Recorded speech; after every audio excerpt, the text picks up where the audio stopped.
Bueno, quiero invitarle, por favor, que vaya conmigo a el libro de Primera de Timoteo en el Nuevo Testamento. Primera de Timoteo, vamos a continuar en el capítulo 4, Primera de Timoteo. Estamos ya casi terminando el capítulo 4 de Primera de Timoteo y ya estamos también aproximándonos al término de este libro, Primera de Timoteo. Una carta del apóstol Pablo a un joven líder, Timoteo. A un joven que dispuso su vida y su corazón para servir a Dios y servir a Dios también en otras naciones, en otras ciudades, en otras culturas distintas a la de él. Él tuvo que dejar también a su familia, tuvo que dejar a su mamá, a su abuela, y él se dispuso para ser un instrumento de Dios. Esta carta de Pablo a Timoteo es una carta de muchas instrucciones, pero también es una carta de ánimo y desafío para Timoteo, este joven discípulo del Señor. Primera de Timoteo, capítulo 4, versículo 13. Primera de Timoteo, capítulo 4, versículo 13. Dice así la palabra del Señor. Entre tanto que llego, ocúpate en la lectura de las Escrituras, la exhortación y la enseñanza. Vamos a leerlo nuevamente. Entre tanto que llego, ocúpate en la lectura de las Escrituras, la exhortación y la enseñanza. La Reina Valera, versión de la Biblia, dice, ocúpate en la lectura. Y ahí, exhortación y en la enseñanza. No sé si a usted le ocurrió cuando era pequeño. A mí me ocurrió también. Muchas veces yo quedaba solo en mi casa cuando pequeño. Mis papás salían a trabajar o a veces les tocaba salir. Y no sé si a usted le tocó, a veces mi mamá me encargaba una tarea en la casa. Me encargaba hacer algo en la casa. Mira, yo voy a salir, voy a ir al centro a hacer un trámite y tú por favor bárreme el living. Recoge las cosas de la mesa y me dejaba una tarea, no sé si tal vez su mamá o su papá le dejaba algunas tareas diciendo, mira, yo tengo que ir, voy y vuelvo, mientras voy y vuelvo, por favor, lávame los platos, por favor, limpia el baño, no sé si a usted le tocó, o tal vez usted lo hizo con alguno de sus hijos. Bueno, a mí me tocó muchas veces, entonces cuando mi mamá salía y me dejaba algunas tareas, voy y vuelvo, yo presto, lo que hacía era prender la tele y me acostaba en el sofá a ver televisión. Porque mi mamá no está. Así que este es el tiempo exacto, perfecto para ver televisión. Total, voy a esperar a ver cuánto se va a demorar. Fue al centro, cuánto se demoró. Hacía el cálculo yo y como unos 15 minutos antes que llegue, ahí me pongo a hacer lo que ella me pidió hacer, la tarea que me pidió cumplir. Bueno, el tema es que yo me quedaba en el sofá viendo televisión y estaba tan entretenida en la televisión que 15 minutos, no, ya 10 minutos, voy a esperar 10 minutos y lo hago súper rápido. El tema es que mientras yo estaba acostado en el sofá viendo televisión, yo escuchaba como la reja de la casa se abría y estaban metiendo la llave de la puerta de la casa y era mi mamá. Y cuando entraba y me pillaba ahí en el sofá viendo televisión, ella obviamente estaba muy contenta, muy feliz, ¿cierto? ¿Hiciste lo que te pedí? No. Y ahí venía el castigo, ¿cierto? No sé si a usted alguna vez le ocurrió, a mí me ocurrió más de alguna vez, ¿ya? Esos típicos 5 minutos y me activo, ¿ya? Pero esos 5 minutos a veces pasan, nos quedamos dormidos y etcétera. Bueno, eso hoy día es un recuerdo gracioso, a veces con mi mamá o mi familia nos acordamos de algunas anécdotas, pero obviamente los papás siempre se molestan cuando nosotros no hacemos lo que ellos nos encargan o nos piden. Mientras voy y vuelvo, por favor, haz algo. Bueno, Pablo escribió a Timoteo algo muy similar. Él escribió y le pidió algo muy importante. Mientras estoy en Macedonia y llego a donde tú estás, por favor, ocúpate. Fijémonos lo que dice el versículo 3. Entre tanto que llego, Pablo a Timoteo, entre tanto que llego, ocúpate en la lectura de las Escrituras. Es como un padre a un hijo, ¿cierto? Mientras voy y vuelvo, hago algo. Mientras llego, por favor, tú, Timoteo, que eras joven, Pablo lo veía como un hijo, ocúpate en algo muy importante. Le dio algunas tareas muy importantes. Hoy día quiero entregar un mensaje con ustedes acerca del título Mientras llego, ocúpate. Mientras llego, ocúpate. Estas son palabras del apóstol Pablo a Timoteo, pero mientras yo leía este versículo me hacía pensar también en nuestro Señor Jesucristo. Nosotros sabemos que el Señor Jesucristo cumplió su misión aquí en la tierra. Él murió en esa cruz, fue sepultado y al tercer día Él resucitó de entre los muertos. Y la Biblia dice que Él pasó algunos días resucitado con sus discípulos también enseñándoles, hablándoles del reino de Dios. Pero llegó algún tiempo, después de algunos días, donde Él tuvo que volver al Padre. Y cuando Él volvió al Padre, Él dejó un encargo muy importante a sus discípulos, ¿cierto? Él nos dejó a nosotros como iglesia un encargo. Debemos ir y hacer discípulos entre todas las naciones. Aquellos que creyeran debíamos nosotros bautizarles en el nombre del Padre, del Hijo y del Espíritu Santo y enseñarles a guardar lo que Él nos ordenó. Mientras Él estaba con nosotros y está con nosotros todos los días hasta el fin de este mundo. Él nos encargó algo que hacer. Y también yo me acordaba leer esta primera parte del versículo 13 porque el Señor Jesucristo también nos dijo, yo me voy a preparar un lugar para ustedes, pero voy a volver por ustedes. Y me hizo recordar a mi mamá. Mira, voy a ir al centro, voy a hacer un trámite, encárgate tú de hacer esto mientras yo vuelvo. Cuando vuelva quiero ver que todo esto esté listo. El Señor Jesucristo nos dijo y nos dice a todos nosotros a través de la Escritura, yo voy para estar con el Padre y la Biblia dice que Él está sentado a la diestra de Dios, intercediendo, también trabajando. Él está ocupado, no es que Él está ahí esperando, viendo el reloj a cada rato para ver si es el tiempo de volver. La Biblia dice que el Señor Jesucristo está trabajando, Él está también intercediendo por nosotros. Su sacrificio sigue vivo, presente en la presencia de Dios. Pero la promesa de Él fue que voy para estar con el Padre, pero voy a volver.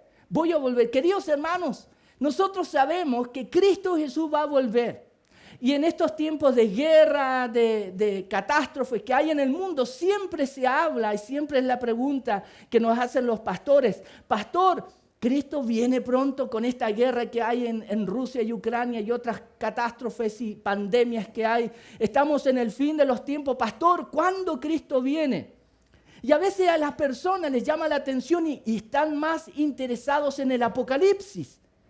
Y ven en YouTube y todos esos videos de Apocalipsis tienen hoy día más vistas que antes de pandemia, que antes de la guerra de Ucrania con Rusia. A la gente le llama la atención acerca de los asuntos de los tiempos finales, cuándo Cristo va a venir. ¿Y por qué le llama la atención? Porque hay ese interés para estar listo. Y muchas veces nosotros tenemos esto, bueno, se está demorando el Señor Jesucristo, entonces voy a relajarme un poquitito. Ya cuando la cosa en el mundo se esté poniendo mal, me voy a poner las pilas y ahí sí, voy a seguir obedeciendo al Señor como Él me pide. Porque Él prometió, yo voy y vuelvo. Los discípulos le preguntaron, Señor, ¿cuándo va a ocurrir? ¿Cuándo va a ser el establecimiento de tu reino? Muchos se han preguntado, ¿cuándo Cristo va a volver? Nadie sabe. El mismo Señor Jesucristo dijo, solamente el Padre sabe. Una cosa yo puedo decirles, voy a volver, estén preparados. Y Él hasta contó una historia, ¿se acuerdan? De esas doncellas que tenían su lámpara con aceite encendida. Una parábola que Él entregó para indicarnos, tenemos que estar preparados, no prender la televisión, acostarnos en el sofá y esperar los 5 minutos antes que Cristo venga para hacer lo que tenemos que hacer. Pablo escribió a Timoteo, mientras llego, ocúpate. Es el Señor mismo que nos dice a nosotros, la iglesia y los cristianos, mientras vuelvo, ocúpate. Queridos hermanos, es verdad, nosotros estamos llenos de actividades, llenos de responsabilidad, de trabajo, cosas que hacer. Y a veces si no tenemos algo que hacer, algunos inventan cosas que hacer. Es como también cuando nuestros padres nos veían aburridos. Ay, mamá, papá, estoy aburrido. Bueno, haz algo, inventa algo. No sé si a usted le ocurrió. Yo recuerdo siempre a mi papá cuando yo le decía papá, y era su manera de bromearme a mí. Yo le decía, papá, estoy aburrido. Bueno, cuéntate un cuento que no te sabes. Él me decía, ya, para que mi aburrimiento termine. Y yo quedaba como niño pensando, ¿cómo me voy a contar un cuento que no me sé? Bueno, era su manera de bromearme a mí. Y cuando yo entendía eso es imposible, bueno, es decir, ya, haz algo. Queridos hermanos, a veces estamos tan ocupados en lo nuestro que estamos olvidando hacer lo que el Señor nos encargó para hacer. Y cuando vemos en la Biblia, nos damos cuenta que el Señor, al parecer, nos encargó muchas cosas que hacer. Pastor, es imposible que yo haga todo lo que Dios nos ha pedido el Señor Jesús para hacer. Es imposible. Sí, es imposible. Es verdad, yo soy muy trabajólico, queridos hermanos, me encanta trabajar, pero no puedo hacer todo lo que a veces hay que hacer en un día o en una semana. Aún así, nosotros como cristianos, como iglesia, no podemos hacer todo en un día, en una semana, lo que el Señor nos encargó para hacer. Pero eso no quiere decir que no debemos intentar hacerlo, que no debemos hacerlo. No es una excusa para que cuando el Señor venga y nos diga, ¿qué hicieron con lo que yo les encargué? Señor, es que era tanto que yo me bloqueé, no sabía qué hacer. ¿Dónde comenzar? Queridos hermanos, en la obra de Dios siempre hay un lugar donde comenzar a hacer lo que Dios nos pide hacer. Siempre hay algo para hacer en la obra de Dios. En la iglesia hay mucho trabajo. No es solamente predicar o cantar como algunas personas piensan. No, la iglesia, la obra del Señor es mucho más de lo que usted ve aquí adelante o lo que usted ve en los días de domingo. Hay mucho trabajo por hacer. Y el Señor Jesucristo dice a todos los que somos su pueblo, sus discípulos, yo voy y vuelvo, y mientras voy y vuelvo, ocúpense. Hagan lo que tienen que hacer. Y no tan solo increíble y así de genial en nuestro Señor, no tan solo Él nos dice, hagan lo que yo les pido que tengan que hacer, sino que el mismo Señor nos dio una gran ayuda para hacer lo que tenemos que hacer como iglesia, como discípulos. Recibiréis poder cuando haya venido sobre ustedes el Espíritu Santo y me seréis testigos.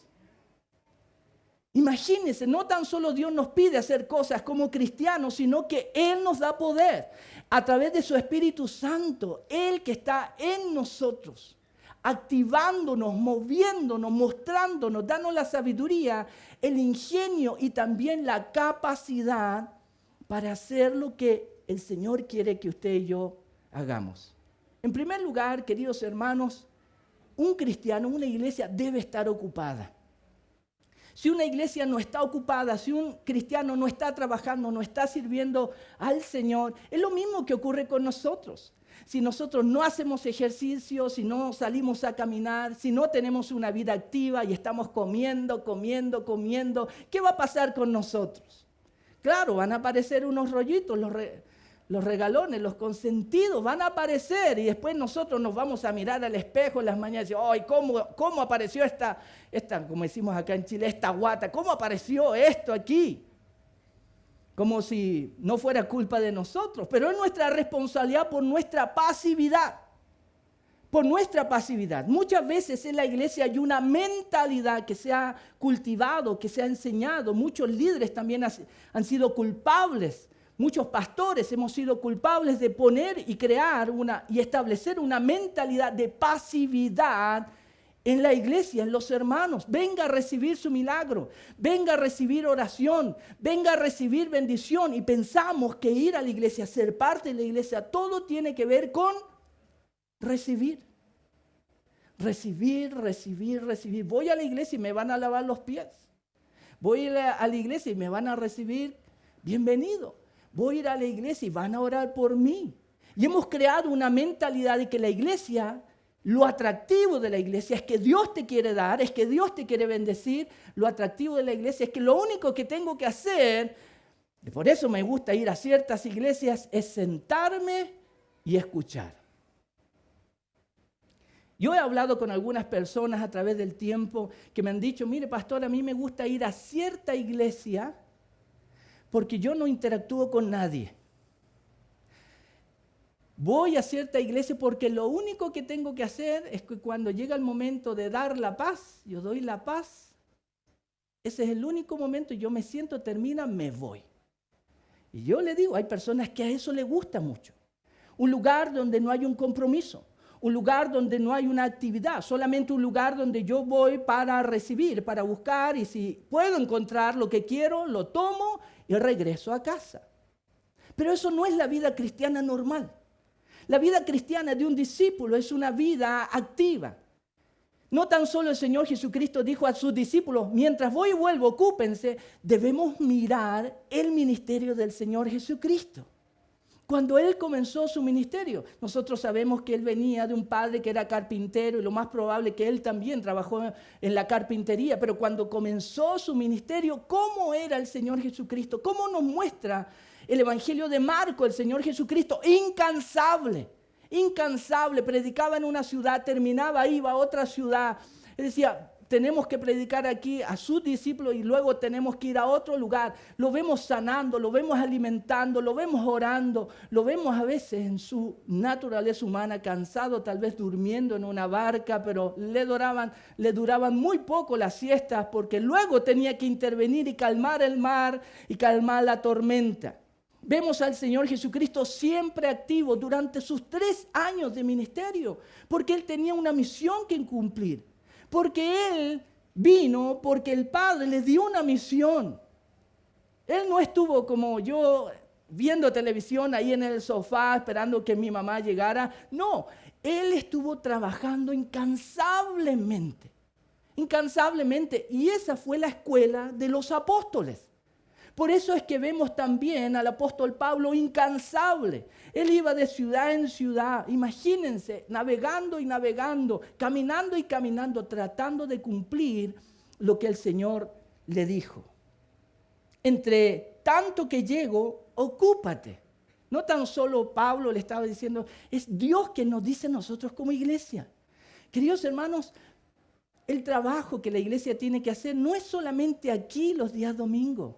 Es un día, un par de horas. El gran trabajo de una iglesia es la semana. Es el lunes hasta el sábado, en donde el Señor nos pone, ya sea en nuestra familia, en nuestro barrio, en la ciudad, en nuestro trabajo. Ahí hay trabajo que hacer. Ay, pastor, mi sueño es ser predicador. Mi gran sueño como cristiano es cantar en la alabanza. Y no nos damos cuenta que Dios nos ha dado algunas habilidades especiales, talentos y hasta dones para ocuparlo, no aquí el día domingo, sino ocuparlo en nuestro lugar de trabajo. Y no nos damos cuenta que ahí está nuestro ministerio, ahí puede estar tu ministerio. Pero yo pensaba que el ministerio solamente se desarrolla en la iglesia. Querido hermano, no. Nuestros dones no es que se activan los días domingos y salimos de aquí, se apagan los dones. No. Nuestro ministerio no es aquí a las 11 de la mañana o antes, y se acaba a las 12 o a la 1 de la tarde, no. Es el comienzo. Nuestro ministerio, lo que el Señor nos da para hacer, está afuera. Tal vez usted es mecánico, tal vez usted es administrativo, tal vez usted trabaja en el sistema de salud, es empresario, tal vez usted es un maestro constructor, tal vez usted es un soldador, tal vez usted es pastor, tal vez usted trabaja en la iglesia como líder. Queridos hermanos, cada uno de nosotros tiene un trabajo y estamos en un lugar porque Dios quiere que en ese lugar hagamos el ministerio. ¿Y qué es el ministerio? Hacer lo que Él nos pidió hacer. Por eso el Señor Jesucristo dijo, ustedes van a ser la luz y la sal, no de la iglesia, sino del mundo, la luz y la sal del mundo, para que nosotros alumbremos en el mundo, para que seamos sal, demos sabor en el mundo. Entre tanto que llego, ocúpate. Pero ocuparse en qué le dijo Pablo. Ocúpate en la lectura. En esta primera parte del versículo 13, cuando Pablo dice ocúpate en la lectura, esta lectura en la Reina Valera solamente dice lectura, coma, y la exhortación en la Nueva Biblia de las Américas dice en la lectura de las Escrituras, de la palabra de Dios. Ahora, esta palabra, ocúpate en la lectura, cuando vamos al original, hace referencia no a una lectura en silencio, como a veces nosotros hacemos, no una lectura personal, sino que hace referencia a una lectura en público. Sí, podemos leer privadamente, nuestros celulares, computadores, un libro, Pero aquí Pablo no tan solo le está diciendo a Timoteo, ten tu momento de lectura, tu momento intelectual. No. Lo que Pablo estaba queriendo también decir a Timoteo, recordar en el contexto, él iba a liderar una iglesia en la ciudad de Éfeso. Tú tienes que leer la Escritura, la palabra de Dios, públicamente. Públicamente. Ocúpate en leer la palabra de Dios públicamente. ¿Y por qué? Esto es sumamente importante en una iglesia, queridos hermanos. ¿Se imaginan si nosotros como iglesia nunca ocupamos la Biblia? ¿De qué hablaríamos aquí los días domingos? ¿De Colo-Colo, la U? ¿De qué hablaríamos? ¿De recetas de comida? ¿De qué hablaríamos? ¿De lo que vivimos en la semana? Hablaríamos del vecino y de la vecina. ¿De qué hablaríamos si no tuviéramos la palabra de Dios? Ahora, nosotros sabemos y mucha gente sabe que en una iglesia, una de las cosas que debe estar presente es la lectura de la palabra de Dios. Y Pablo estaba recordando a Timoteo que su labor, su responsabilidad y su tarea, mientras él volvía, es que él tenía que leer la palabra de Dios públicamente en la iglesia en Éfeso. Porque, queridos hermanos, escuchar la palabra de Dios es escuchar a Dios. A veces nosotros, me gusta ese predicador, no, este otro hermano no me... A ver, ¿cuándo predica este hermano? El próximo, ese domingo voy a ir. Y este otro hermano, ¿cuándo predica? En 2 domingos. No, ese domingo no voy. Porque a veces nosotros pensamos y mucha gente, no, es que me gusta cómo habla, cómo predica. Ese día sí que voy. Pero el otro hermano es aburrido. No, es como que me quedo dormido cuando... ¿Le ha tocado a usted predicadores que cuando uno predica, uno como que se queda dormido? Y a veces nosotros condicionamos el escuchar la palabra de Dios dependiendo de la persona que, como decimos, es solamente el vocero. Pero queridos hermanos, no olvidar que la palabra de Dios es la palabra de Dios. El mensajero que sea. Aunque sea un niño, un joven. Aunque sea en el momento devocional de la meditación de la cena o en la predicación. Tiene que estar presente la palabra de Dios. Porque, queridos hermanos, es la palabra de Dios en primer lugar lo que Dios ha dispuesto para salvar a las personas a través de nuestro Señor Jesucristo. Primera, en Romanos capítulo 1, en el libro de Romanos, Pablo también escribió algo muy interesante con respecto a la palabra de Dios. En Romanos capítulo 1, versículo 16. Porque no me avergüenzo del Evangelio, pues es el poder de Dios para la salvación de todo el que cree, del judío primeramente y también del griego. Porque en el Evangelio la justicia de Dios se revela por fe y para fe, como está escrito, mas el justo por la fe vivirá. Romanos capítulo 1, versículos 16, 17. Pablo deja claro aquí que la salvación viene por medio de la palabra de Dios, del Evangelio de Dios, de las buenas noticias. ¿Qué será de nosotros como iglesia si no en nuestros cultos, reuniones, no hablamos el Evangelio? ¿Qué será si nosotros no recordamos al Señor Jesucristo? Queridos hermanos, muchas veces nosotros pedimos a Dios sabiduría para tomar decisiones. Nuestra hermana Yudesca hoy día hablaba acerca de una decisión en su vida que ella estuvo poniendo delante del Señor y buscando de Él sabiduría.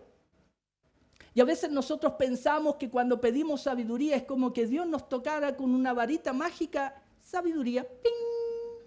Y de repente somos Salomón, el hombre más sabio.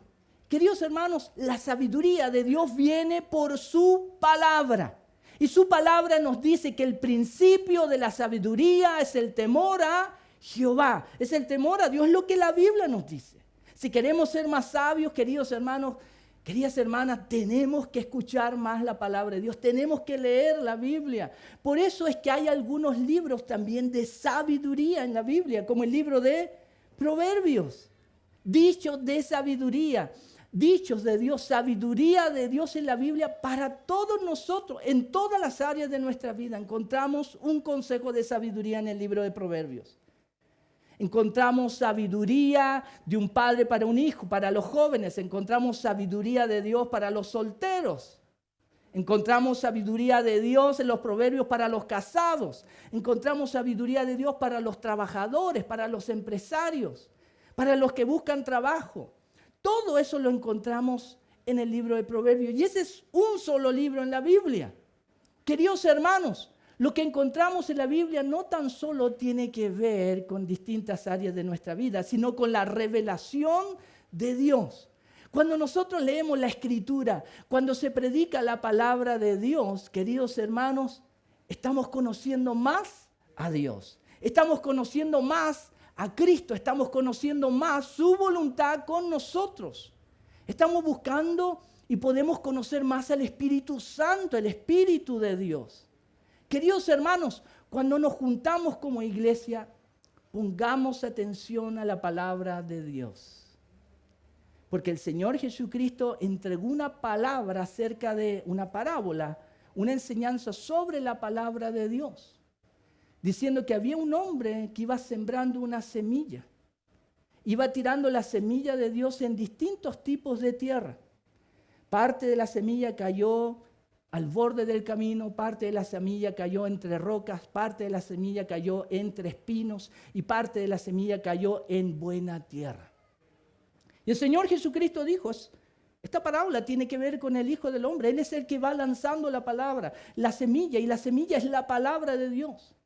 Y el Señor Jesucristo dijo, esa semilla que es la palabra de Dios que cae al borde del camino y vienen las aves del cielo y se la comen, Él dijo, ese es el enemigo, ese es Satanás, el diablo, que cuando alguien escucha la palabra de Dios, él de alguna manera va a tratar de robar esa palabra, ese mensaje de Dios.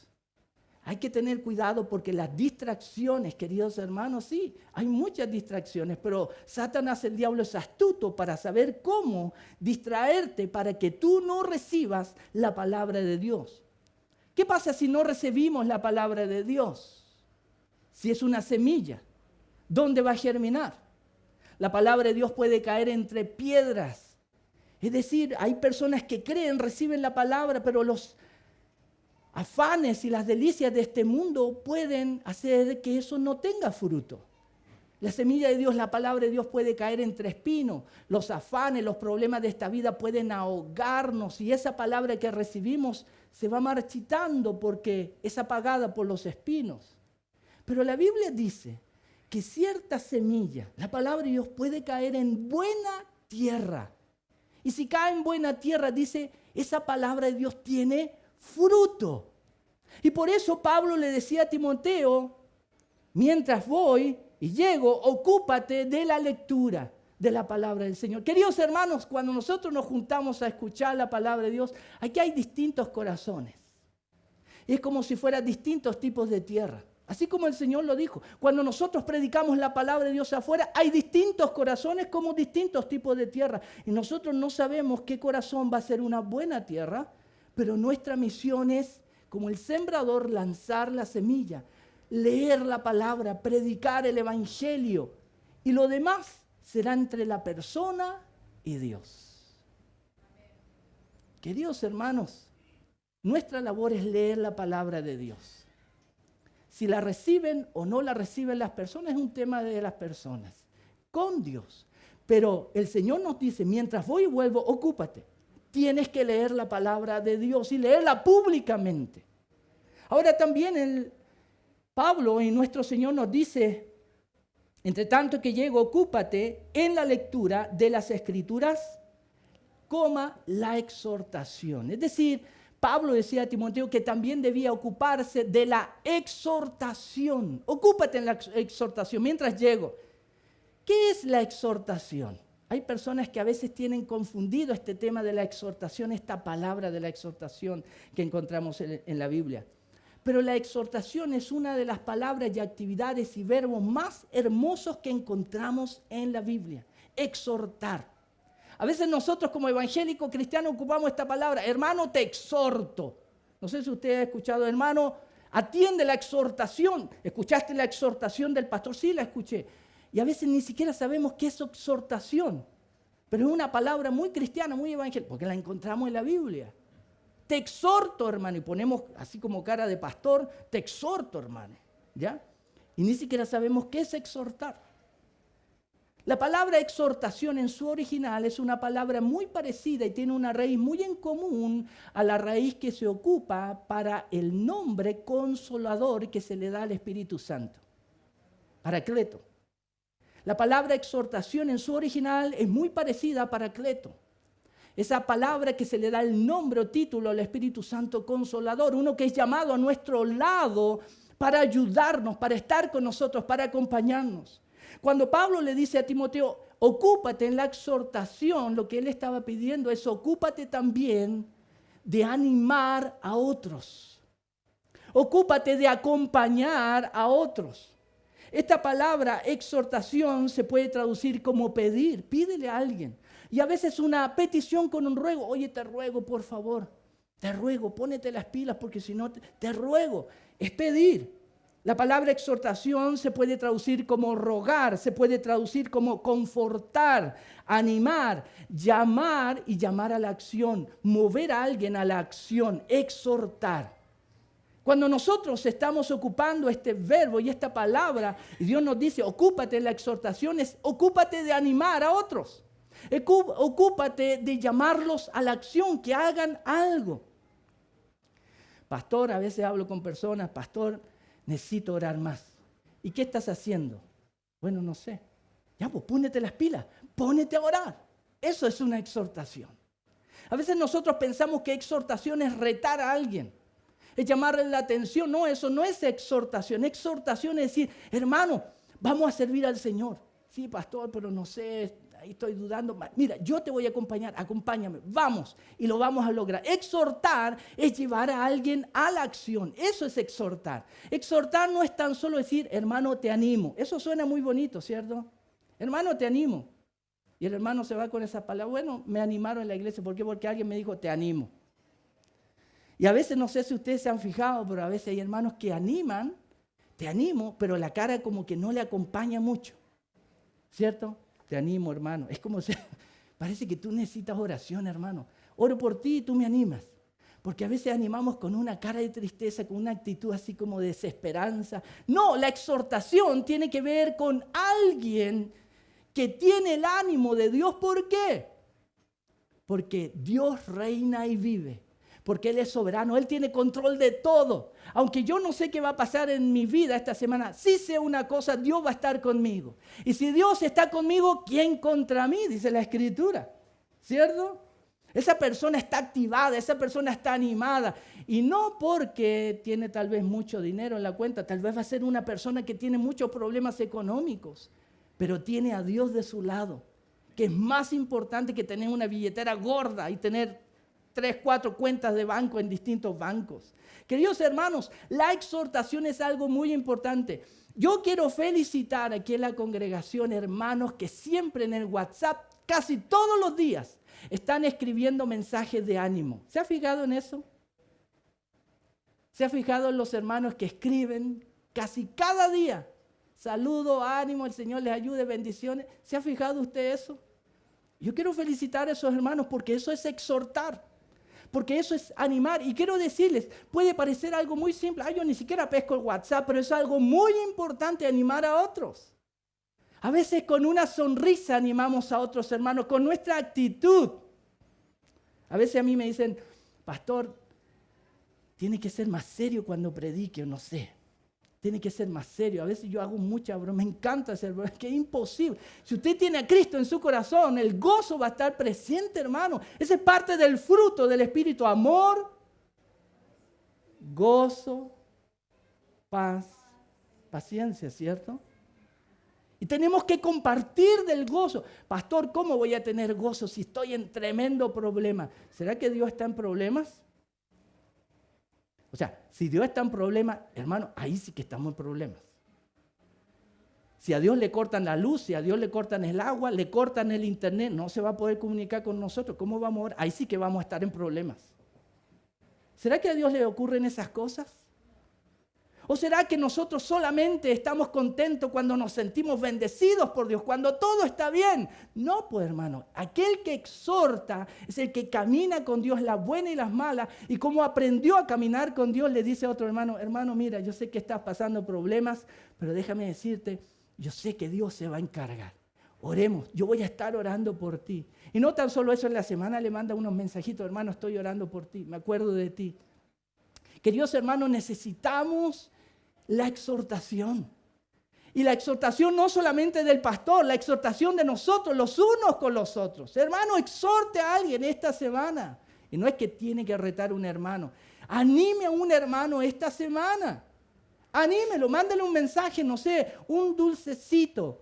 Tal vez una tarjetita. Yo me acuerdo en nuestro tiempo en Estados Unidos, habían hermanos que nos animaban a nosotros en nuestra vida, en la iglesia donde participábamos, sin darnos cuenta. Íbamos al culto el día domingo, llegamos a la casa, abríamos nuestra Biblia para leerla en la semana y nos encontrábamos tarjetitas de ánimo. Que Dios te bendiga. Y a veces nos encontrábamos tarjetitas del líder, de esas de prepago, que metían en nuestra Biblia, para que fuéramos y compráramos algo que necesitábamos. ¿Cómo creen que nos sentíamos cuando veíamos esos mensajitos? ¿Okay? Claro, nos sentíamos muy animados, hermanos. No tan solo tenemos que animarnos, sino que la Biblia dice que la exhortación es hasta un don del Espíritu Santo. Primera de Tesalonicenses, capítulo 4, 18. Por tanto, alentaos los unos a los otros con estas palabras, dice el Señor. Debemos alentarnos los unos a los otros. ¿Cómo puede alentar usted a alguien? Tal vez con un elogio, tal vez con un reconocimiento. Decir, hermano, se ve muy bien. Marco, esas zapatillas que tú traes todos los domingos, pero me despiertan tan relucientes, blancas esas zapatillas, me encanta. Tú te vistes muy bien, hermano. O decir, hermano, ¿sabes qué? Te vi el otro día y sirviendo al Señor, estoy muy orgulloso de ti. Lo has hecho muy bien. Queridos hermanos, la exhortación es un don del Espíritu Santo. Y hay hermanos en la iglesia que tienen este don y no se dan cuenta. Siempre están animando. Usted a veces va a su casa y se va a dar cuenta que esa hermana tiene un montón de problemas. Tiene un montón de problemas. Pero siempre está animando. Porque es un don. La Biblia dice que es un don. En Romanos capítulo 18, versículo 12, capítulo 12, versículo 8, dice que exhorta en la exhortación. Debe activar su don. Entre tanto que llego, ocúpate en la lectura de las Escrituras, la exhortación y la enseñanza. Lamentablemente hay personas que, yo le digo, en la iglesia no le gusta la enseñanza. Piensan que la iglesia todo es grito, piensan que la iglesia todo es fuego, piensan que la iglesia todo es el volumen alto. Queridos hermanos, la enseñanza en la iglesia es fundamental. Es como si usted y yo no mandáramos a nuestros hijos al colegio ningún año. ¿Preparados para qué van a estar en la vida? Nosotros sabemos que el colegio, la educación, la enseñanza es muy importante. Se nos pide en la sociedad que nosotros valoremos a los profesores, pero en la iglesia valoramos a quienes nos enseñan. Y no es que nos enseñan las tablas de multiplicar, nos enseñan la palabra de Dios. Pablo le dice a Timoteo, mientras yo llego, ocúpate de enseñar. Porque está bien que se nos diga del púlpito, hermano, tiene que ser santo para Dios, pero ¿cómo voy a ser santo? Alguien tiene que enseñarme a ser santo. Hermano, exhorte a otro hermano. Si no sé cómo exhortar, si nadie me enseña, ¿cómo lo voy a hacer? Por eso la enseñanza es tan importante, queridos hermanos. Ocúpate en la enseñanza. Esto era una responsabilidad que Pablo dejó a este joven líder, pero fijémonos. Él nos dice, ocúpate en la enseñanza.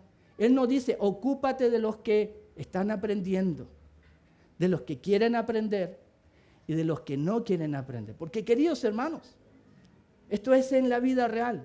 Hay quienes quieren aprender y hay quienes no quieren aprender. Hay quienes quieren recibir y hay quienes no quieren recibir. Pero Pablo le dijo a Timoteo, tu responsabilidad es enseñar. Enseña, ocúpate de enseñar. Tarde o temprano alguien va a querer aprender y esa semilla de Dios, la palabra de Dios, va a caer en buena tierra, en un buen corazón y la palabra de Dios va a tener su fruto. Pablo escribió también a Timoteo, le dijo, tú aprendiste las escrituras desde pequeño, tu abuela y tu mamá te la enseñaron y tú sabes que son poderosas para salvar. Es decir, Timoteo aprendió la importancia de enseñar, de la enseñanza. Pablo dijo, haz lo mismo. Enseña a otros. Querido hermano, enseña a alguien en su trabajo. Enséñale la palabra, enséñale a sus hijos la palabra de Dios desde pequeñitos. Enséñale a su vecino, a su vecina, enséñale la palabra de Dios. Póngalo en su WhatsApp, póngalo en su Facebook, en Instagram, donde sea. Ponga la palabra de Dios. La palabra de Dios puede caer en un corazón dispuesto para Dios y esa palabra de Dios puede tener mucho fruto. Mientras tanto, queridos hermanos, estemos ocupados. Iglesia, tenemos que ocuparnos. Solamente preocupémonos de obedecer a Dios, que Dios se encarga de lo demás. Dios se va a encargar de lo demás. Amén.